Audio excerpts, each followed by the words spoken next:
더 좋은 수업, 더 좋은 세상. 언어를 넘어 치유를. 조폴체 TV에 오신 걸 환영합니다.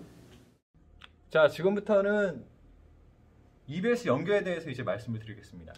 수능 영어에서 EBS 연계, 여기에 대해서 이제 말씀을 드릴 거고요. 자, 제가 지금 드리는 말씀은 제가 다 정리를 이렇게 해놨습니다. 제 블로그에 올려놓은 내용을 이제 말씀을 또 드리는 거고요. 이 해당 포스트의 링크는 제가 또 올려놨어요. 크게 특징과 대비로 이렇게 제가 구성을 했고요. 이 사항들을 이제 하나하나 다 말씀을 드리는 겁니다. 그래서 여러분이 지금 하실 건 그냥 한번 쭉 훑어보는 거, 지금 제가 화면에 띄워놓은 거를 한번 쭉 훑어보는 거, 그 정도 이렇게 하시면 되겠습니다. 잠시 후에 이 하나하나를 제가 이제 말씀을 드릴 거예요. 자, 연계 교재 마스터로 바라는 열매를 거두시길 바랍니다. 별표 하트, 별표 하트, 별표 하트, 별 하트, 막 이렇게 뿅뿅뿅뿅뿅 이렇게 넣었죠. 자, 그럼 이제 연계 특징을 볼게요. 연계 특징은 어떻게 되냐면요, 문제가 그대로 나온 적이 없어요. 여러분, 그 연계가 직접 연계하고 간접 연계로 나뉘잖아요. 간접 연계부터 말씀을 드리면, 간접 연계는 내용과 주제와 소재가 동일한 거에 나오면 돼요. 그러니까 지문이 다른 거예요, 간접 연계는. 그리고 직접 연계는 그 연계 교재에 있는 걸 그대로 따옵니다. 그럼 이제 우리가 수능 연계 되는 거 70%라고 하죠. 그리고 수능 영어에서 EBS 연계가 되면 70%. 현재는 70%고요. 이제 곧 50%로 바뀝니다. 비중이 줄 거예요. 근데 저는 70%를 기준으로 말씀을 드리겠습니다. 아직 50%로 나온 적은 없으니까. 자, 70% 연계가 됐다는 건 몇 문제인가요? 수능 영어 45문제 중에서 몇 문제일까? 빨리 계산. 33문제. 그렇게 됩니다. 그럼 되게 많게 느껴지죠. 그 여기서 33문제가 어떻게 구성이 되었는지 봐야 되는데, 33문제 중에서 15문제가 듣기에서 나와요. 근데 듣기는 굉장히 쉬워. 이건 내가 또 총평할 때 얘기를 해줄게. 듣기는 쉬워. 그러니까 빼. 18문제야. 그럼 그 18문제에서 보통 간접 연계가 11문제.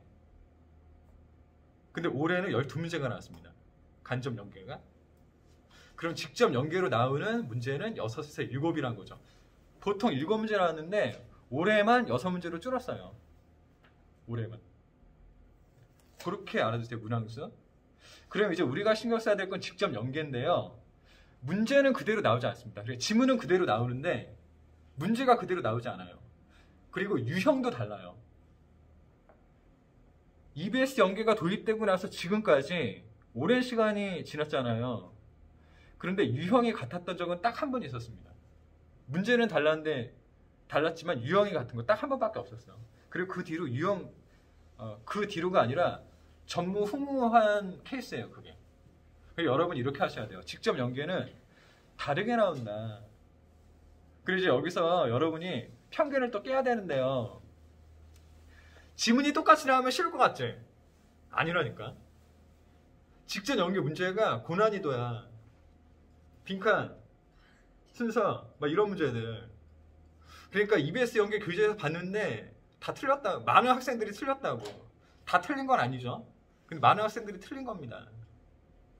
그래서 직접 연계 이거 알아두시고요. 문제가 그대로 나온 적은 없습니다.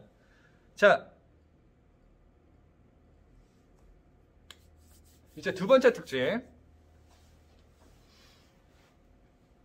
제가 지금 말씀드리는 건 연계의 현황입니다. 이제 팩트예요. 연계의 팩트들. 자, 시기별로 출제 비중이 달라집니다. 수능 영어 EBS 연계 교재가 몇 건입니까? 현재 몇 건입니까? 영어만 이렇게 하면? 크게 수능 특강과 수능 완성으로 나오고 있고요. 수능 특강은 이제 영어라는 거, 영어 독해 연습, 그리고 듣기 이렇게 구성되어 있습니다. 그 수능 완성도 이제 그렇게 나오고요. 근데 이제 뭐 그렇게 따지기보다는 여러분들이 쉽게 말씀을 드리면 이렇게 하시면 될 것 같아요. 겨울방학 1월에 교재가 한번 나오고요. 그 시기는 1월 중순을 넘어섭니다. 1월 중순 이후야. 그러니까 지금 날짜가 1월 20일이죠.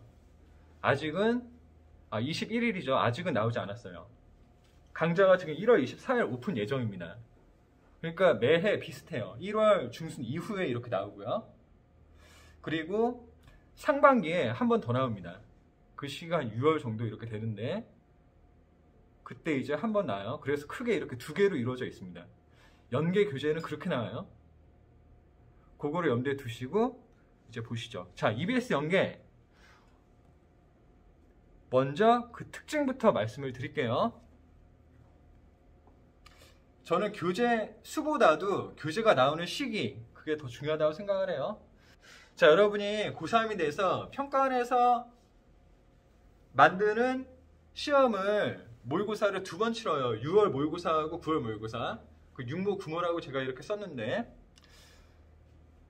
제가 아까 교재 발간 시기가 크게 두 개로 나뉜다고 그랬죠? 1월달, 그리고 6월 정도 그때 나온다고 그랬어요. 그러면 6월 모의고사에서는 언제 교재가 많이 나오겠어요? 언제 나온 교재가? 겨울에 나온 교재가 많이 나오겠죠. 겨울에 발간된 연계 교재에서 문제가 많이 출제되겠죠. 그리고 9월 모의고사에서는요. 여름에 나온 교재에서 문제 출제가 많이 되겠죠. 근데 제가 왜 이렇게 말씀을 드리냐면 평가원에서 만드는 문제가 6월, 9월, 수능이에요. 이게 3개입니다. 근데 그 외에도 여러분이 다른 교육청에서 보는 이제 모의고사들을 풀 거예요. 그렇지만 다른 교육청에서 보는 모의고사들에선 연계 문제가 안 나와요. 거기는 연계 교재에서 문제가 나오지 않아요. 그 연계 문제가 나오는 시험은 딱 3번밖에 안 되는 거야. 그리고 이 3번의 시험에서 전체적으로 3개를 다 합쳤을 때 연계 교재마다 출제되는 문화수가 거의 비슷하게 나와요. 그렇게 해야지. 만약에 어떤 교재에서만 문제를 막 내봐. 그럼 그 다음에 어떻게 하겠어? 이 교재는 중요하지 않네? 하고 공부를 안 한다고. 아예 안 살 수도 있고. 그러니까 그런 일이 일어나지 않도록 연계 교재들마다 문제가 고르게 나오게 출제해요. 그거를 알면 돼요. 그럼 이제 생각해봐. 6월 모의고사에서 왜 어떤 교재가 많이 나오는지 알겠죠? 9월 모의고사에서는 어떻게 했어요? 이미 겨울에 낸 교재에서 6월 달에 모의고사에서는 많이 냈으니까 9월 모의고사에서는 1년의 평균을 맞추기 위해서 여름에 낸 여름에 나온 교재에서 문제를 많이 뽑는 거예요. 그럼 수능에서는 어떻게 했어? 근데 고르게 내겠지, 그때는. 그래도 고르게 내려고 하겠지. 근데 또 내가 한 말 가지고 이 교재는 6월 모의고사는 제로고 저 교재는 9월 모의고사는 제로고 이렇게 하면 안 돼. 그래도 내긴 내는데 비중이 다르다고요. 비중이. 그래서 출제 비중을 발간되는 시기하고 연결해서 이렇게 보시면 돼요. 자, 두 번째 팩트에 대해서 이렇게 말씀을 드렸어요. 두 번째 팩트. 다 놀라고 있죠? 자, 이제 세 번째 팩트입니다. 매우 쉬운 문제들이 나옵니다. 여러분, 우리가 그 수능을 한번 다 풀어봤잖아요. 그래서 이제 전체적인 인상이 있을 거라고 생각을 해요. 하면서 굉장히 쉬운 문제들이 있었죠. 그 유형들 목적, 실용문, 심경, 분위기, 대명사, 내용일체 등등 이렇게 나옵니다. 근데 이 유형들에서 간접 연계가 나와요. 그러니까 이 문제들은 뭐야? 한번 생각해 보세요. 이것도 우리가 쉽게 푼 문제들이 바로 연계 교재에서 나온다고요. 간접 연계란 이름으로.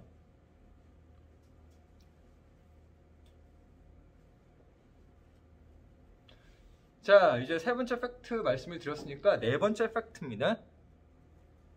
자, 직접 연계가 간접 연계보다 더 어렵습니다. 이거는 제가 아까 전에도 말씀을 드렸죠. 그러니까 지문을 그대로 낸다고 쉬운 게 아니야. 그냥 그렇게 착각하는 걸 뿐이야. 이거는 어떤 원리하고 똑같냐면 여러분 그 영어 시험 볼 때 범위 적다고 좋아했지만 시험 볼 때 그 성적 보고 그랬잖아요. 범위 적을 때는 이거 너무 공부하기 쉽고 다 알겠고 근데 여기서 문제를 어떻게 내겠다는 거야 막 그렇게 생각할 때도 있었죠. 범위가 적으면 막상 시험 문제 보면 막 힘들잖아요. 똑같은 거야, 똑같은 거. 그러니까 그대로 나왔다고 쉬운 게 절대 아닙니다. 자, 네 번째 팩트 이렇게 되고요. 자, 이제 다섯 번째 팩트입니다.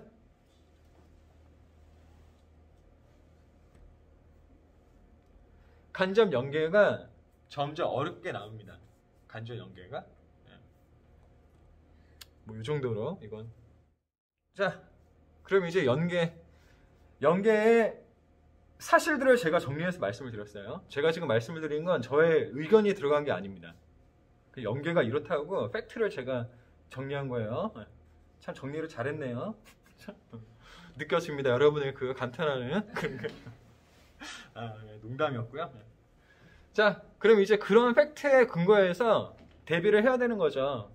그래서 제가 지금 말씀을 드린 대비법은 아까 전에 소개했던 연계의 팩트들에 이어서 말씀을 드리는 거예요. 여러분들 한번 생각을 해보시면 좋겠어요. 뭐 화면을 멈추고 생각을 해도 되겠습니다. 이제 연계 대비 그냥 하는 게 아닙니다. 자, 첫 번째 팩트는 문제가 그대로 안 나온다고 그랬죠. 여러분이 지문을 볼 때 어떻게 해야 되겠어요? 지문을 외우는 게 아니라 그 지문을 이해를 해야 돼요. 여기서 내용이 중요한 거야, 내용. 왜냐하면 우리가 어려운 문제를 풀 때 뭐가 힘들었습니까? 내용과 개념이 힘들었잖아요. 내용과 개념이. 그래서 글이 이해가 안 됐잖아요. 그러니까 여러분이 지문을 볼 때는 저는 첫째로 그 내용, 거기에 나와 있는 개념을 이해하는 걸 권합니다. 그리고 둘째는 문장 해석이죠. 문장 해석. 영어를 잘 이해를 해야, 정확하게 해석을 해야 나중에 연계돼서 나와도 잘 할 수 있을 거 아니에요. 그리고 셋째는 어휘 당연히 외워둬야 되고요. 여러분의 현재 시기에 따라서, 그러니까 고1, 고2, 고3에 따라서 어휘 학습의 비중은 좀 달라져야 된다고 생각하는데 고1 같은 경우면 어휘 학습이 저는 제일 중요하다고 생각합니다. 그리고 그 기준은 기출이에요. 수능 기출. 거기에서 모르는 어휘들 다 외우면 돼. 일단 첫 번째는 그걸 하세요. 그걸. 자, 그리고 제가 추천하는 거는요. 여러분이 연계교재를 공부하다가 나한테 힘든 그런 지문을 만날 거예요. 그러면요. 그 지문을 체크해놓고 완벽하게 떼는데 꼭 마무리는 뭘로 하시냐면 그 지문을 가지고 나만의 문제를 만들어 보세요. 이 지문에서는 연계 문제가 이렇게 나오지 않을까? 라고 문제를 만들어 보는 겁니다. 문제를 만들어 보세요. 그래서 여러분이 인강을 듣다 보면은 항상 뭐 거의 모든 선생님들이 그러시는데 그 지문에 대해서 그 지문의 특징을 설명을 하시고 연계 문제로 이런 문제가 나올 것 같아요 라고 이렇게 말씀을 하시죠. 근데 그게 되게 좋은 거야. 그게. 그럼 궁금하시면 저한테 물어보셔도 되고 여러분들이 EBS 인강 선생님들 굉장히 뛰어나시고 열심히 하시니까 그분들 강의를 들으면서 어떤 식으로 연계 문제를 말씀하시는지 그거를 참고하셔도 되죠. 저한테 당연히 물어보시는 거 아주 저는 좋습니다.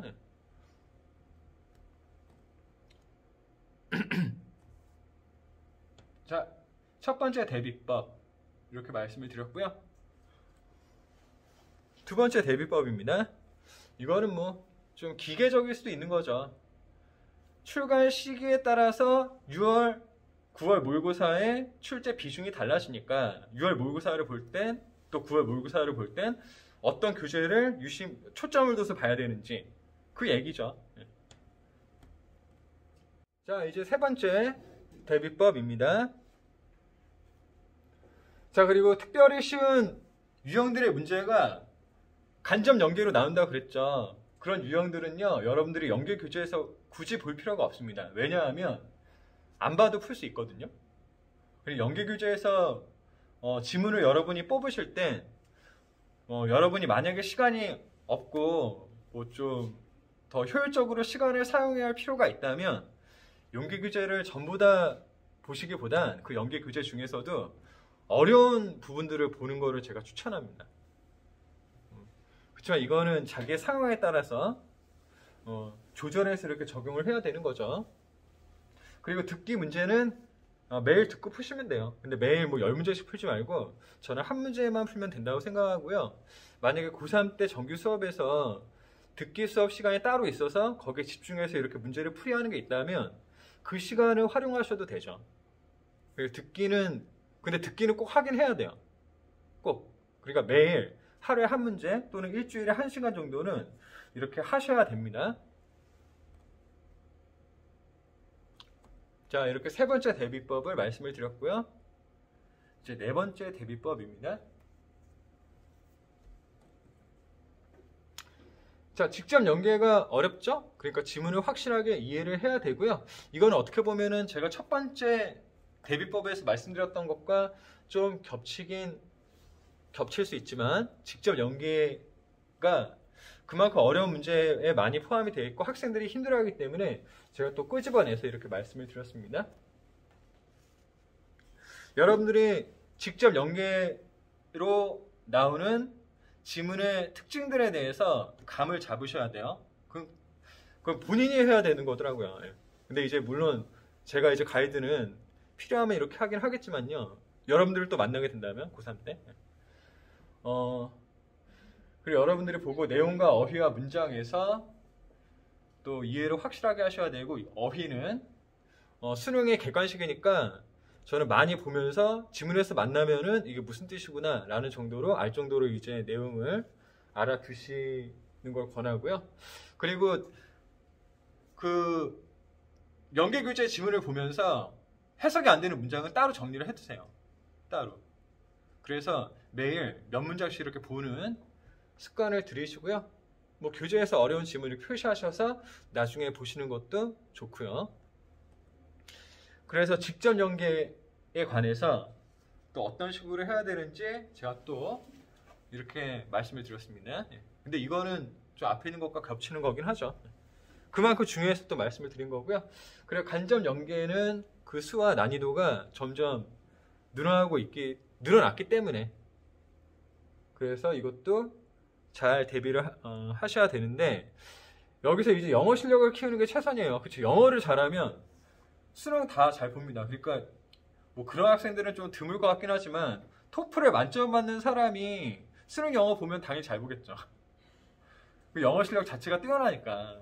그러니까 그 원리를 생각하시면 돼요. 여러분들이 사실은 어떤 테크닉보다도 영어 자체를 잘 하면은 간접 연계든 직접 연계든 잘 하게 되죠.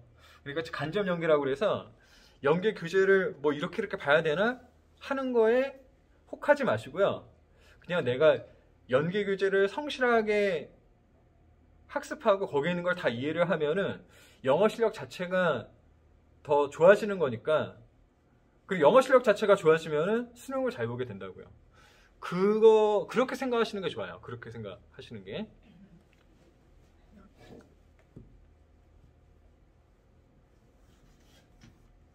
자, 5번째 대비법 이렇게 말씀을 드렸습니다. 이제 정리.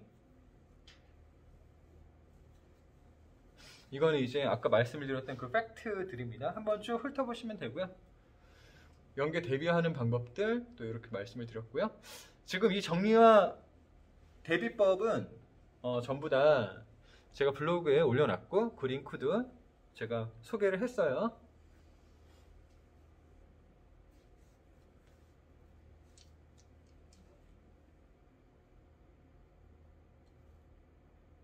네, 그렇게 이제 2부는 문제고요. 이 문제 풀이는 또 다른 방식으로 제가 또 소개를 할게요.